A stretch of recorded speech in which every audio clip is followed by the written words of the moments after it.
The shrimp fork was still cold in my hand when I felt it, that eerie stillness you get right before a tornado peels the siding off your world. The ballroom was all marble echoes and veal medallions, the kind of place where egos wear cufflinks and the Chardonnay flows like denial. I sat at table 7, right next to Mr. Kessler, CEO of Grenthorne Systems, a man whose handshake once decided a $90 million logistics deal. My dress was black, practical, with a neckline high enough to signal I'm not here to impress. I'm here to ensure your warehouse doesn't collapse. And yet somehow, I already knew this would be my last gala. See, I wasn't anyone special by title, just operations liaison, which sounds about as exciting as a tax seminar. But I was the name buried on page 42 of a 300-page defense contract, listed under essential continuity personnel. Corporate called it a key man clause. I called it my invisible ink, only noticeable when someone gets stupid enough to shine a flashlight on it. I was that flashlight. And before I go on, let me pause the orchestra and whisper something that actually does matter. 97% of you listening to stories like this haven't hit subscribe. And hey, I get it. We're all ghosts floating through content, scrolling between breakdowns. But if you do hit that button, it keeps the lights on for the crew making these stories sing, and reminds us someone out there still notices the invisible ink. Now, back to the linen napkin chaos. I'd been with Wallace and Bray for 12 years, long enough to know who refills the water pitchers and who lies on their quarterly reports. I got there back when the printer room had a fax machine and people still made eye contact. My job wasn't glamorous, but it mattered. Every Tuesday I had standing calls with Grenthorne's procurement leads. Every Friday I reviewed shipment redundancies like a surgeon spotting tumors. Every month I recalibrated performance benchmarks that saved millions and patted Jared's predecessor's bonus like a Tempur-Pedic. But no one remembered that, especially not Jared. Jared was new. Jared wore loafers without socks. Jared called women over 40 tribal knowledge assets, which is Silicon Valley code for we'd fire you if HR had the stomach for the fallout. He took one look at me and saw a salary line he could delete. He didn't ask who wrote the service level stipulations. He didn't ask who brokered the original agreement with Grenthorne after their last contractor misrouted 200 tank batteries to Fresno. He just saw someone who used bullet points instead of emojis and figured I was past my software update. Last few months had been a slow bleed. Cheryl from finance gone, Ramon from systems restructured. My Slack permissions began vanishing one tool at a time. HR stopped responding to emails. The Friday donut order mysteriously shrank by 2 boxes. It was a quiet campaign of disappearance, the kind of gaslighting you don't notice until your badge stops beeping and nobody bothers to ask why. So I printed the contract, not the summary, the whole damn thing. I highlighted clause 17.4 in yellow and slipped it into my tote bag with the grace of a woman who knew exactly where the landmines were buried and just needed someone dumb enough to dance. And then there was tonight. The gala, the pageantry, the fiddling while Rome's HR department burned. Kessler leaned toward me over his third glass of wine, asking about our regional onboarding flows.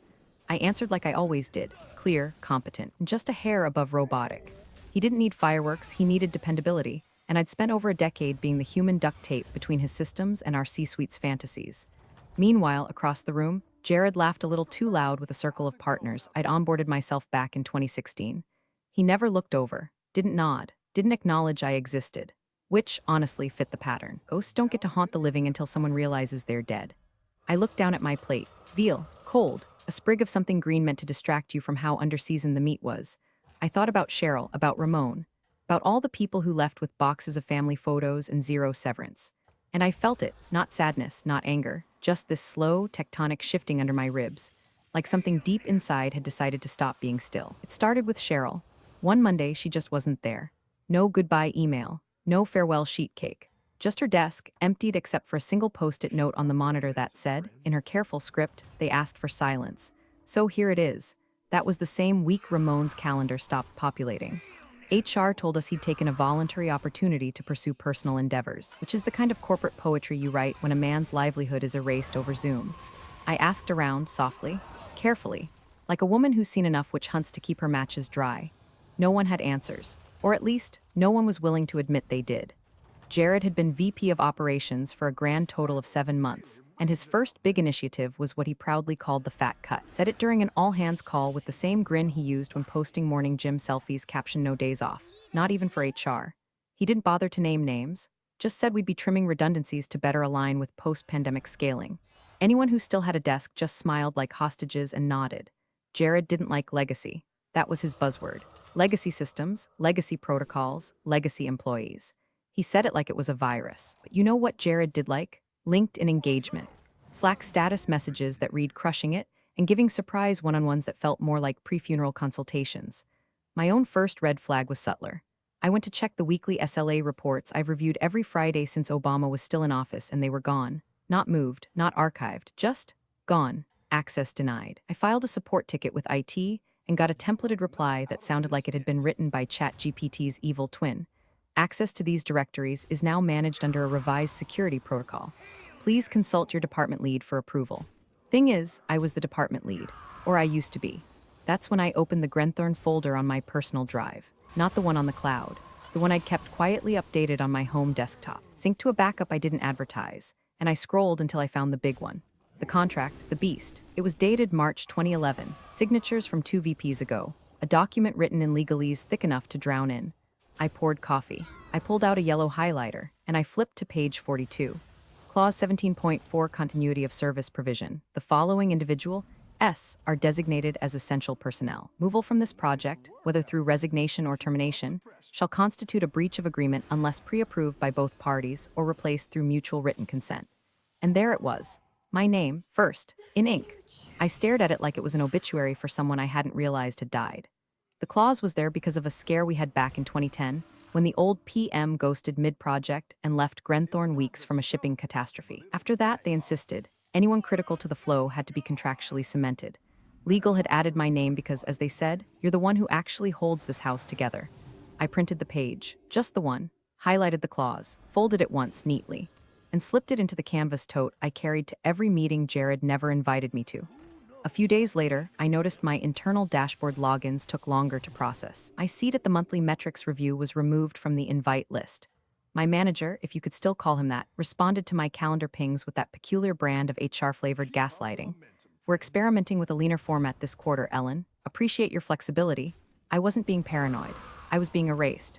The only problem was, no one told me what day they'd scheduled my execution. So I waited, quietly, like a blade tucked behind glass. And Jared? Jared was already sharpening his scissors, whistling while he cut.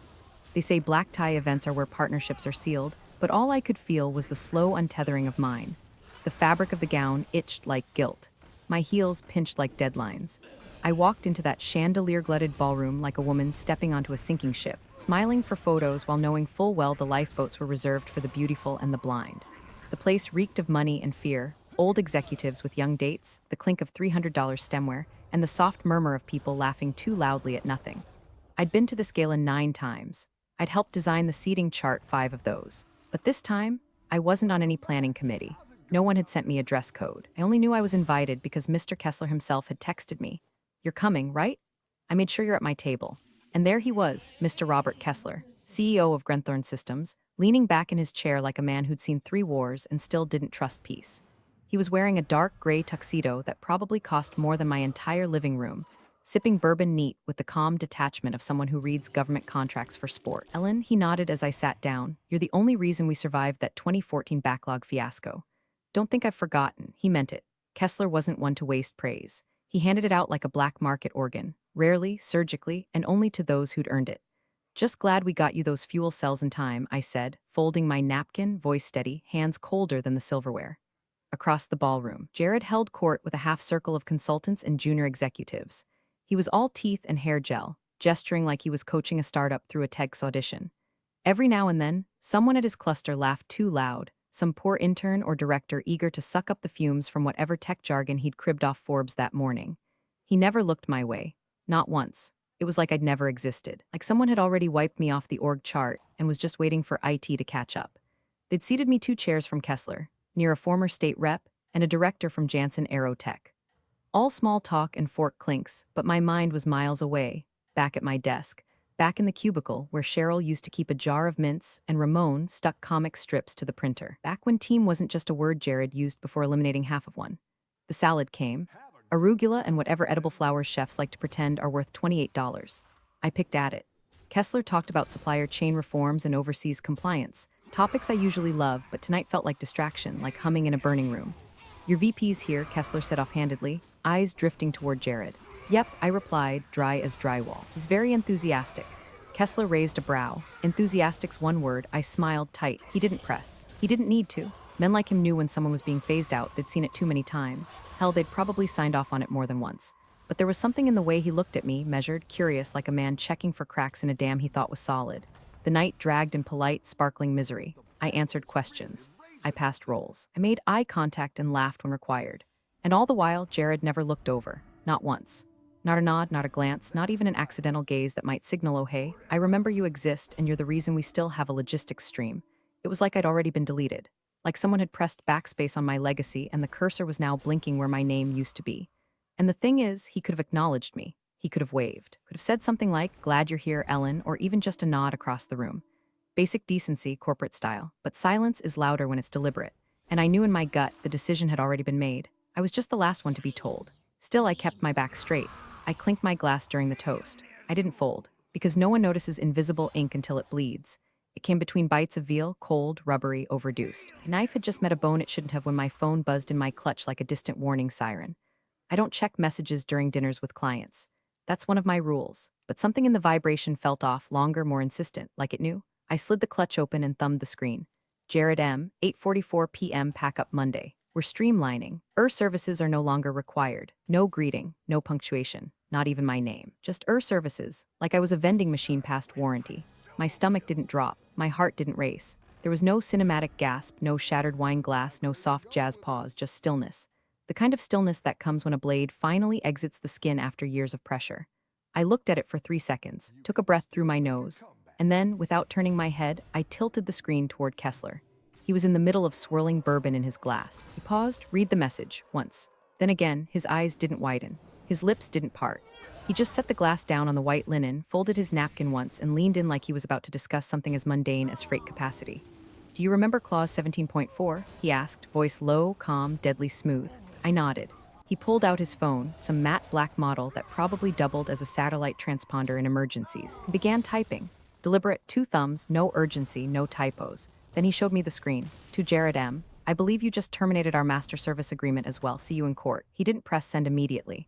He looked at me first, that question lingering in the air between us like smoke. Are you sure you want this? I didn't smile. I didn't blink. I just nodded again, barely more than a tilt. He sent the message. And in that moment, new silence was born, not the awkward kind, not the ceremonial hush before a speech, but a silence with gravity.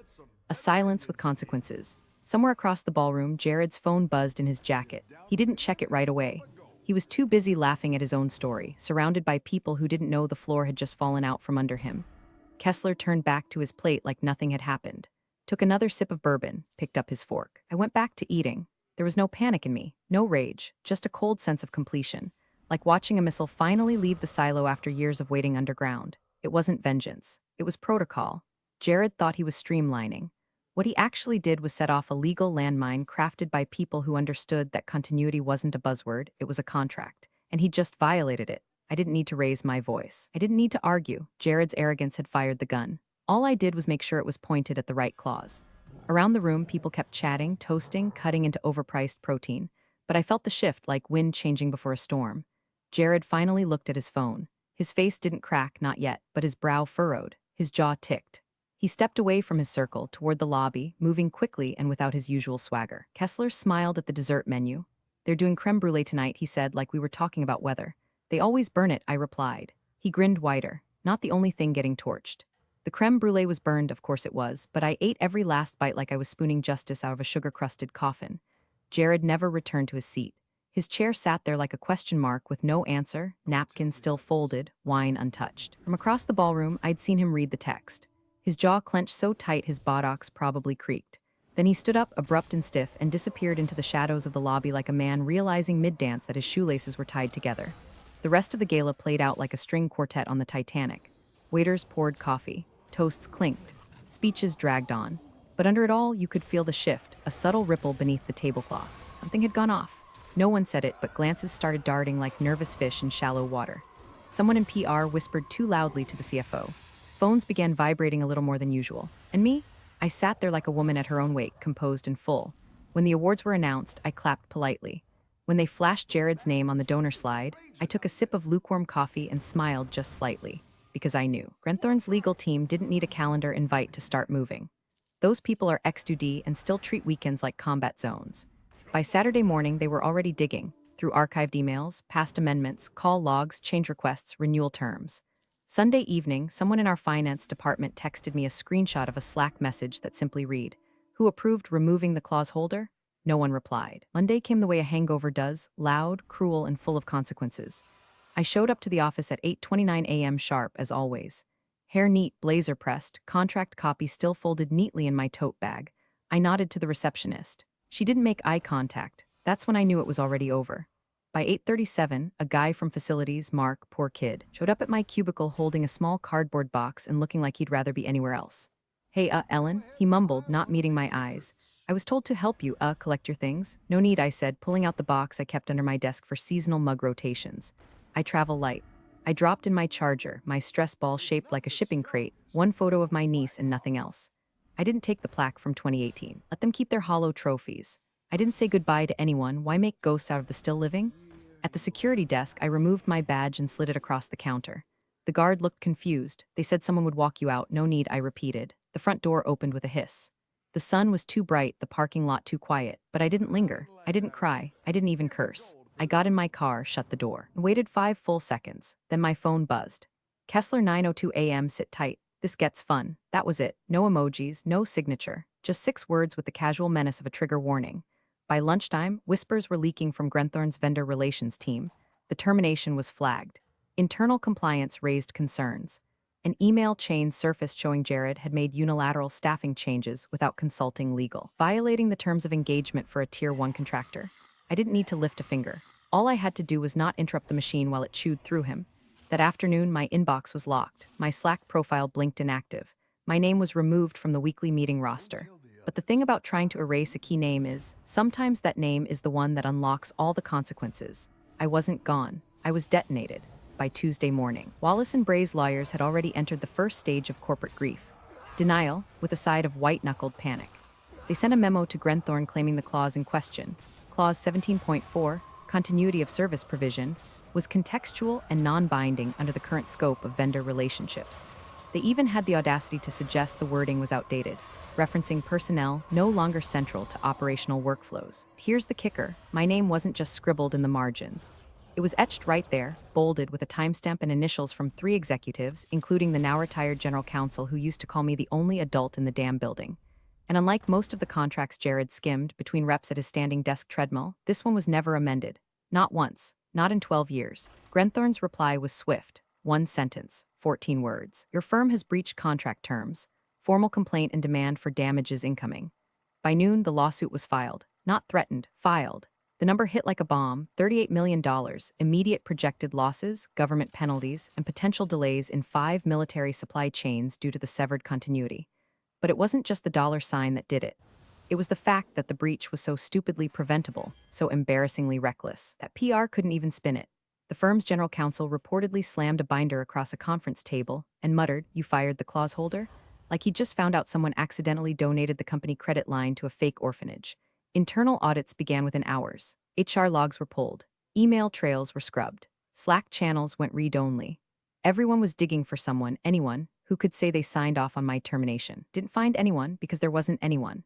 Jared, in all his sockless glory, had acted unilaterally. No legal review, no leadership sign-off, no due diligence, just vibes. He tried to pull rank, of course. Sent an all-hands email claiming the clause had aged out, that he was fully empowered to make strategic personnel decisions in alignment with post-pandemic restructuring goals. But HR wasn't biting. Legal wasn't biting. And the board. They weren't just not biting, they were sharpening their knives. A week later, an internal email leaked. 4 words in the subject line: "Who approved firing Ellen?" The thread had no replies, not even a single "let me check." Just a chain of executives quietly choking on their own omission. And me? I was on my porch, tea in hand, watching squirrels decimate my bird feeder. I didn't gloat, didn't toast. Just let the sun soak into my knees, while Grenthorne's legal team calmly dismantled every excuse Wallace and Bray tossed their way.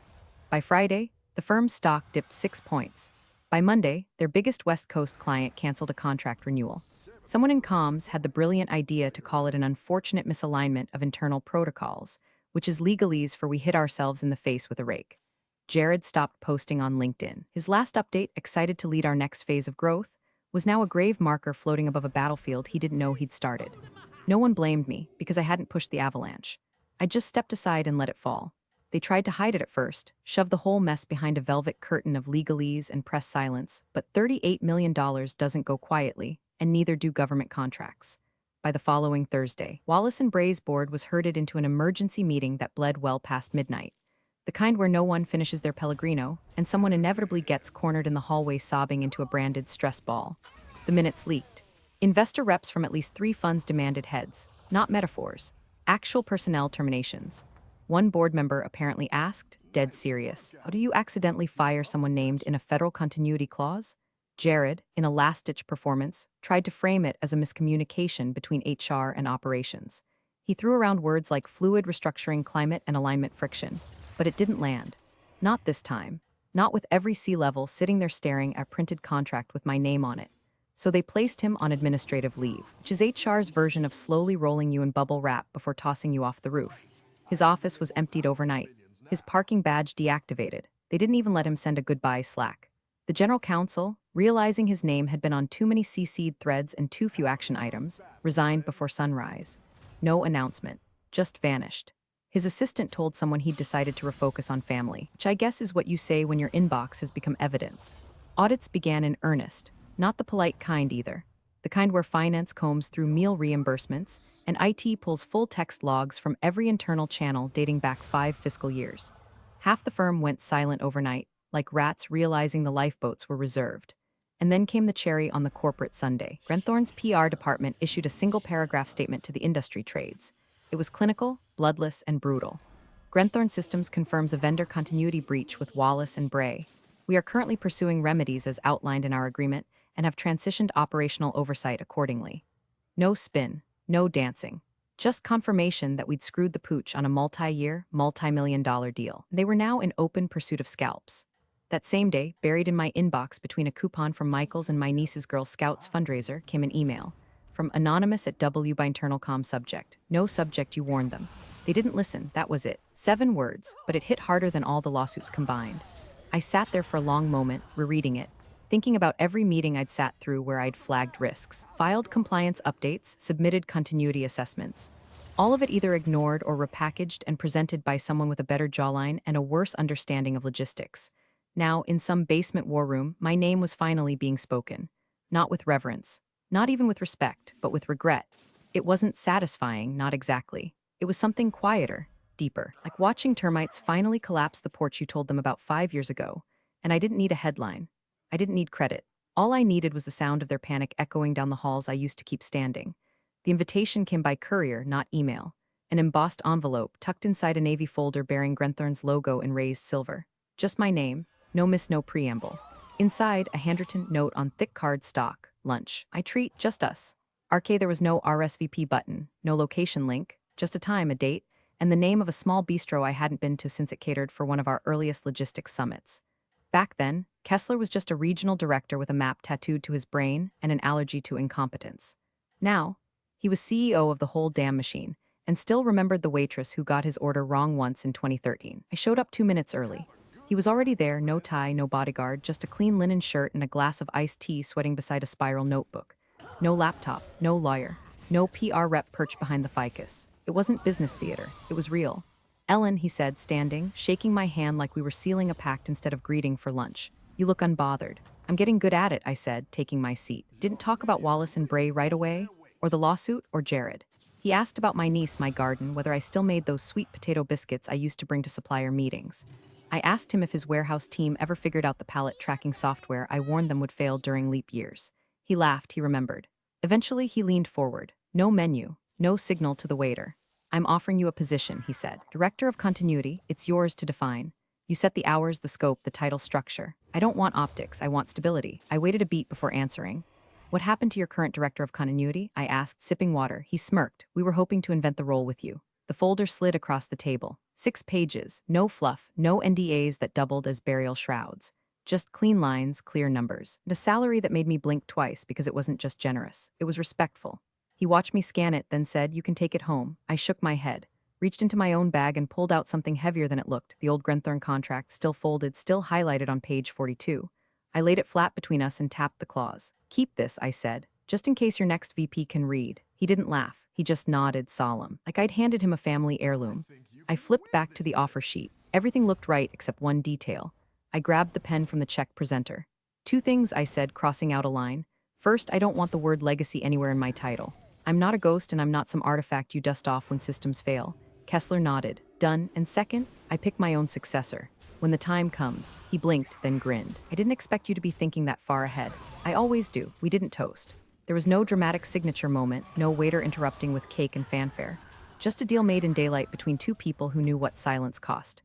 I left the old contract on the table, the ink smudged slightly from my thumb. It had done its job, now I would do mine on my terms. They lost it, officially.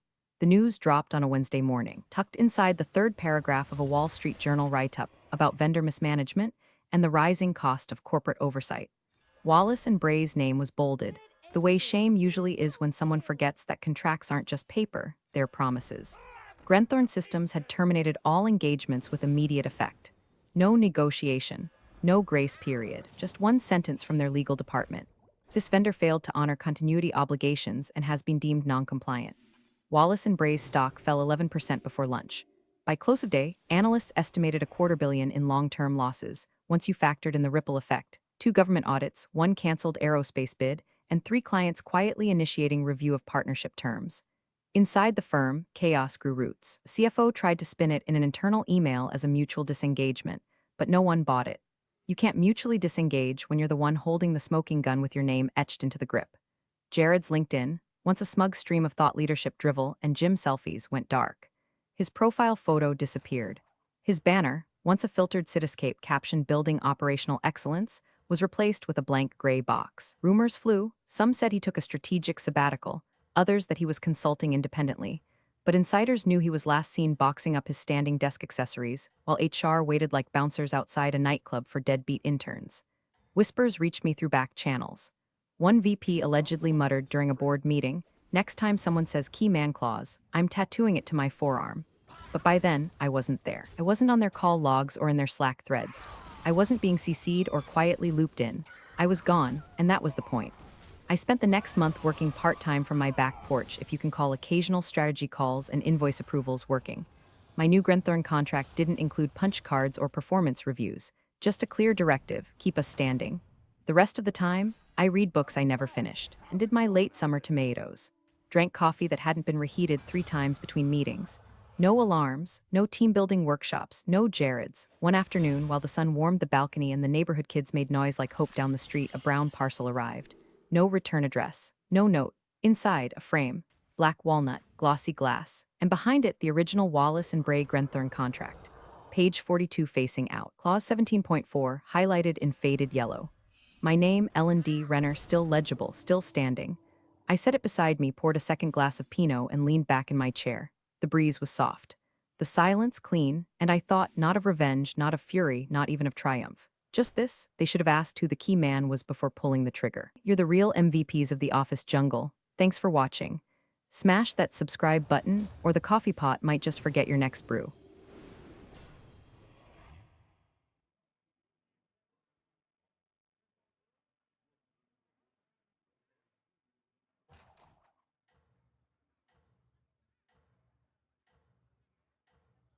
It's time to ask more of our browser. Hey Copilot, adjust all these recipes for 7 guests and combine. My name is Avery Winslow. I wasn't on the guest list. They said I had no reason to be there, no title, no degree, to celebrate, no place in the family photo. So I sat in the last row of folding chairs at the edge of UCLA's stadium, hands folded in my lap, surrounded by strangers clapping for someone else's milestone. The woman they were clapping for was Vanessa, my sister, the valedictorian. Her name rang out through the speakers. My mother stood. My father wiped away a theatrical tear. Even the uncles and cousins I hadn't seen in a decade leaned forward beaming like they were watching royalty rise. Me, I didn't move. Then my mother saw me. She didn't wave. She didn't smile. She tilted her head toward her husband, and loud enough for half the section to hear, said she just came for the free snacks. People laughed. I didn't. 7 minutes later, the sky broke open. The sound hit first, a deep, rhythmic thunder that silenced even the MC mid-sentence. Heads turned. The wind changed. And then came the silhouette, an MH-60S Navy Seahawk, lowering into the open grass behind the stage. As it touched down, a uniformed officer stepped out and marched straight toward me. He stopped, saluted, and said clearly so the whole field could hear Rear Admiral Winslow, "Ma'am, we're ready for you." And just like that, no one remembered Vanessa's speech. I wasn't the kind of daughter who fit well in photographs. Vanessa was. She had the perfect smile, the practiced posture, the gold honor cords that caught the light just right. When we were younger, our mother would brush her hair until it shined, buy her dresses with matching bows, and say things like, "You're going to be somebody." To me, she said, "Try not to ruin the picture." I didn't sparkle like Vanessa. I liked silence machines and questions that didn't have easy answers. I once spent 3 weeks dismantling a toaster just to understand how the coils worked. My father threw it out and grounded me for breaking things that work fine. No one asked what I had learned. By the time I turned 17, I had stopped trying to be seen. I applied for the Navy ROTC scholarship without telling anyone. I signed the papers in a school hallway with the guidance counselor as my witness. I left home the day after graduation with a duffel bag, no goodbye hug, and a note from my mother that read, "Please don't make this harder for your sister." I didn't. And still, she never looked back. Boot camp wasn't easy, but it made sense. Orders, structure, purpose. I rose through the ranks, not because I was loud, but because I listened. I kept things running when others panicked. My CO once called me quiet steel. I took that as a compliment. Over time, I built a career in logistics command. I deployed twice to the Gulf. I coordinated humanitarian supply drops in flood zones no one could pronounce. I saw things that changed how I walked, how I slept, how I breathed. No one in my family asked where I was. I stopped volunteering it. Birthdays passed without calls. Holidays came and went. I wired money home when Vanessa got into college just in case they needed help. No one ever said thank you. I didn't expect them to. That's not how my family operated. We were a currency of appearances, not affection. The last time I saw them before the graduation was 5 years ago at a funeral for an aunt I barely knew. Vanessa gave a eulogy. My mother clutched pearls. My father shook hands like a man running for office. I showed up in uniform. No one commented on the ribbons. Afterward, I stood outside by the car, unsure whether to wait for them. Vanessa passed me without slowing down. She didn't even recognize me at first. Then she stopped, turned, and said, "Oh, I didn't know you'd be here. Not cold exactly, just indifferent." I told myself I was fine with that. I had work. I had my own team. I had a calling bigger than childhood wounds. But the thing about wounds is they don't disappear. They wait. Sometimes it takes something sharp to wake them again. A phrase, a glance, a careless sentence in front of strangers. Or a graduation stage where the only person invisible is the one who doesn't belong in the frame. So when the invitation came, a formal request from a professor at UCLA to present a commendation medal to an outstanding female STEM graduate, I didn't connect the dots right away. Not until I saw the name. Vanessa Winslow, the outstanding female, the family favorite. And suddenly, the girl who dismantled toasters wasn't so invisible anymore. The envelope was thick cream-colored, with an embossed UCLA seal and gold lettering across the top. It looked expensive, something you frame, not open. At first, I thought it was a mistake. I hadn't set foot on that campus in over a decade, but the letter inside was direct-typed with military precision. We cordially invite Rear Admiral Avery Winslow to present the award for Distinguished Achievement in Applied Sciences at the UCLA Spring Commencement Ceremony. It was signed by Dr. Emily Hart, a name I hadn't heard since we were both cadets competing in robotics drills at Quantico. She was a professor now. I had seen her name in a Navy logistics journal just 2 months earlier. She must have seen mine too. I said yes. Not for Vanessa, not even for my family. I said yes because there was something sobering about standing in a place where people once expected nothing of you except silence. I didn't tell anyone I was coming. I didn't reach out. I booked a hotel 2 towns away and drove in that morning, wearing civilian clothes and a pair of sunglasses big enough to make me anonymous. The stadium was buzzing by the time I arrived. Students in robes clutched flowers and phones. Parents wore suits that didn't quite fit and clapped too hard for names they could barely pronounce. Say it. Say it. B is for boy. You are boy.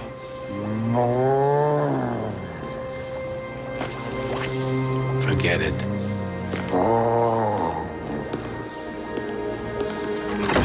He will never learn.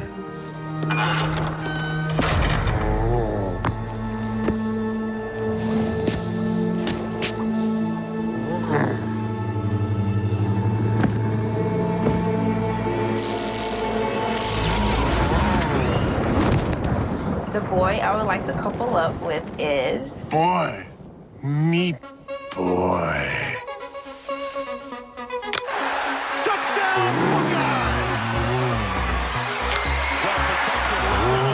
Found me shocked.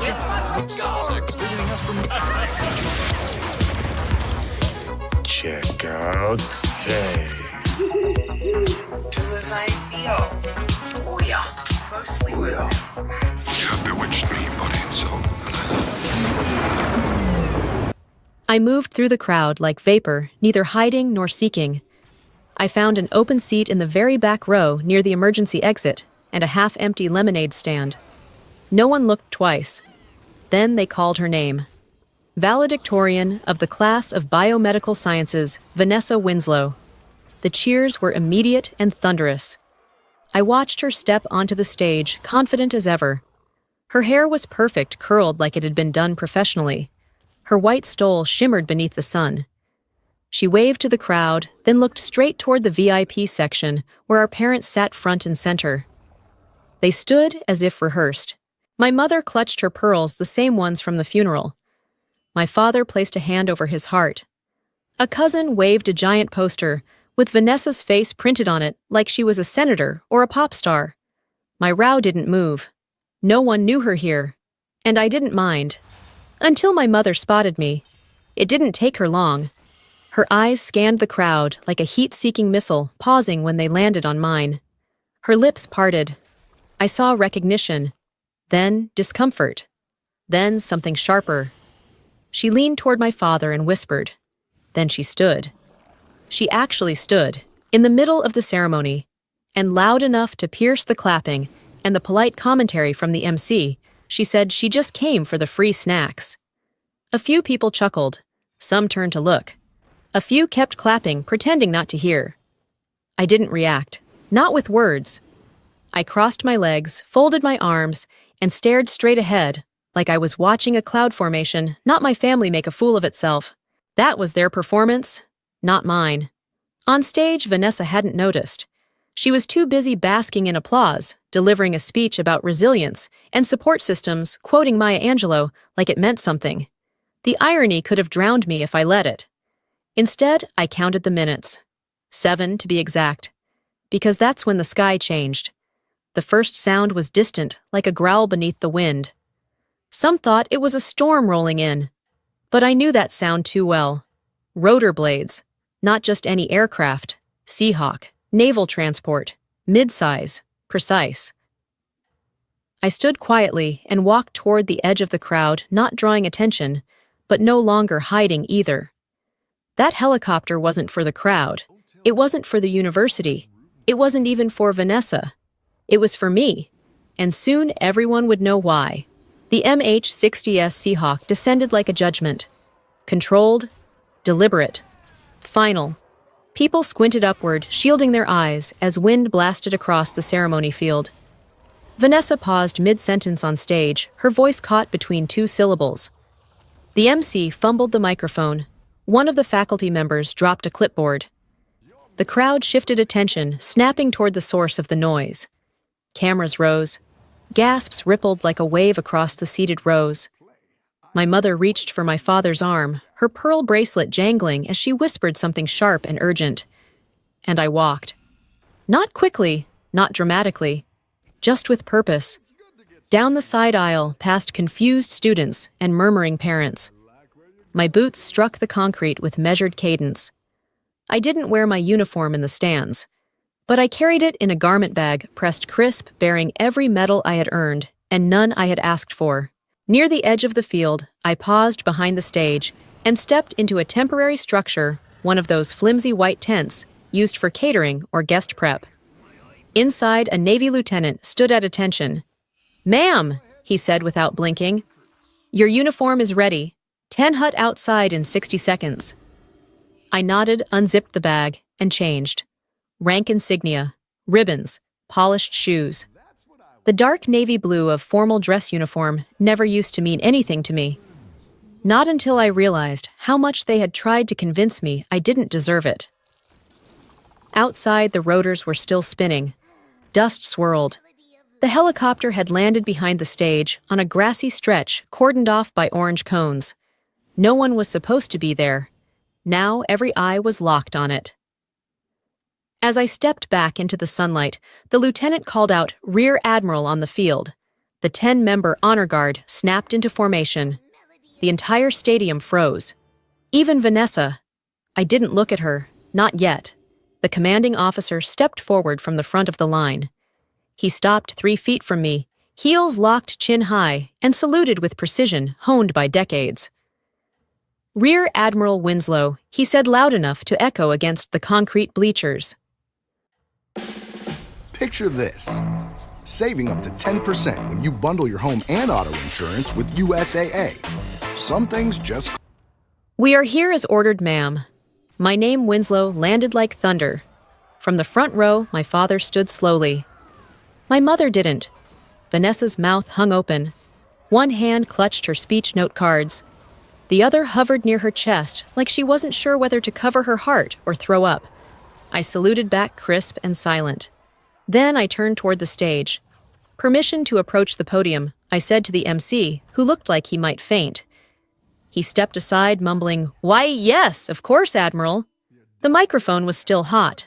The crowd was dead silent. I stood at the center of the stage, adjusted the mic, and spoke. "My name is Rear Admiral Avery Winslow. I serve in the United States Navy attached to Joint Command Logistics for Humanitarian Response." I let that settle. Then I turned toward the audience. Today, I was invited here to recognize the resilience and excellence of this university's graduating class. But it seems my presence was unexpected. A few chuckles rose, awkward, unsure. I continued. "My family is in the crowd today. You may know them. You may have just heard one of them speak." Pause. I let the tension stretch. I wanted them to feel it. I wasn't on the guest list. I wasn't expected. But then again, some of us weren't raised to be seen. We were raised to survive. My voice didn't shake. It didn't need to. I'm here because a young woman, someone in this graduating class, was selected to receive the Navy's award for distinguished innovation in crisis response. She built a tracking algorithm for emergency relief delivery using only university datasets and public records. She solved something real, quietly, completely, without needing a stage. I pulled a silver box from my pocket. Inside was the medal. And I'm here to say, not all valor wears a smile. Then I turned to face Vanessa. She was still frozen one step behind the podium mascara, threatening to run. But I wasn't there for her. I extended the box toward the student standing behind her, the real honoree, a first-generation graduate from Riverside, whose name no one remembered until that moment. She took the medal with shaking hands. The applause that followed wasn't polite. It was seismic. After the applause, I stepped down from the stage and back into the shadow of the tent. My hands were steady, but I could feel my pulse in my teeth. The student I'd awarded stood off to the side, her medal still clutched against her chest, like it might disappear if she let go. Her parents sobbed quietly, arms wrapped around each other. I gave her a small nod. She nodded back, like we both understood something words would only ruin. I turned away, just in time to see Vanessa approaching. She was still in her cap and gown, but the light had drained from her face. Her walk wasn't her usual glide of practiced confidence. This was slower, like each step had to be negotiated with her own pride. She stopped a few feet in front of me. "You're a Rear Admiral." Her voice was almost too small to hear over the crowd noise. I didn't answer right away.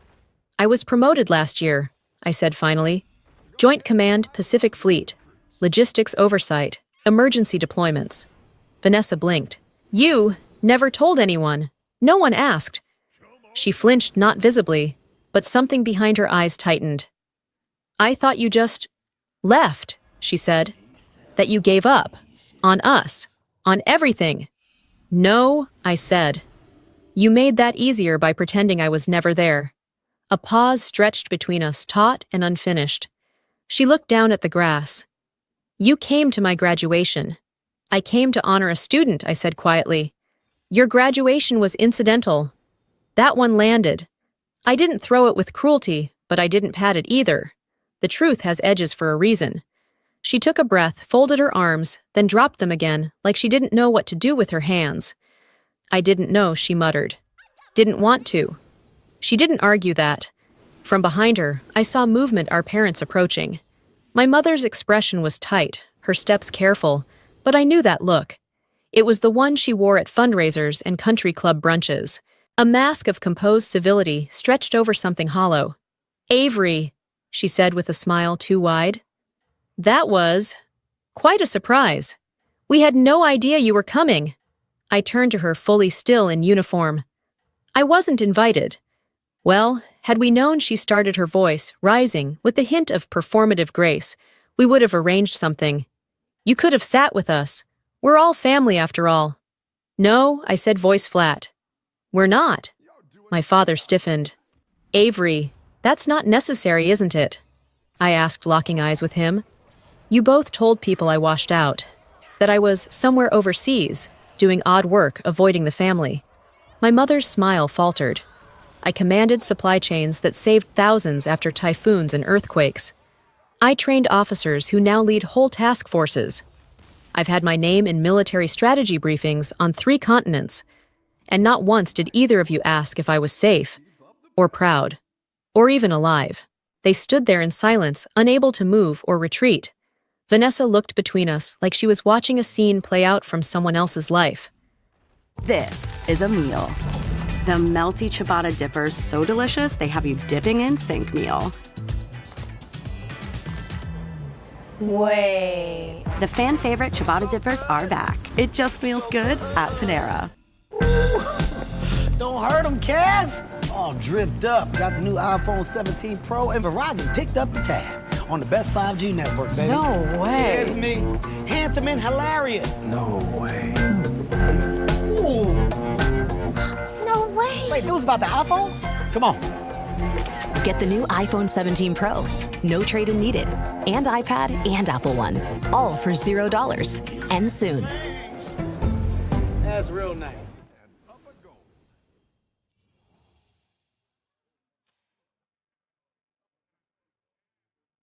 I turned to go, but my mother reached out just enough to brush my sleeve.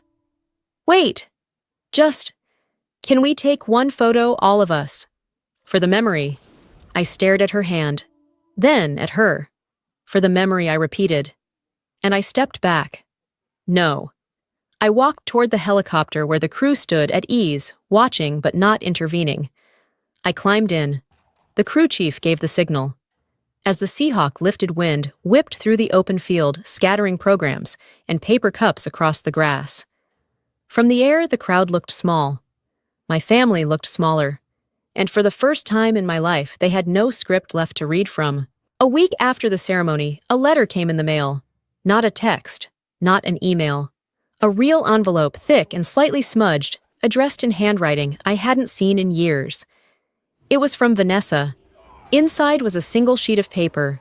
No greeting, no signature. Just a few lines. I still have the paper ship you folded when I was 7. You left it on my windowsill the night before you left. I didn't understand why you stopped writing after that.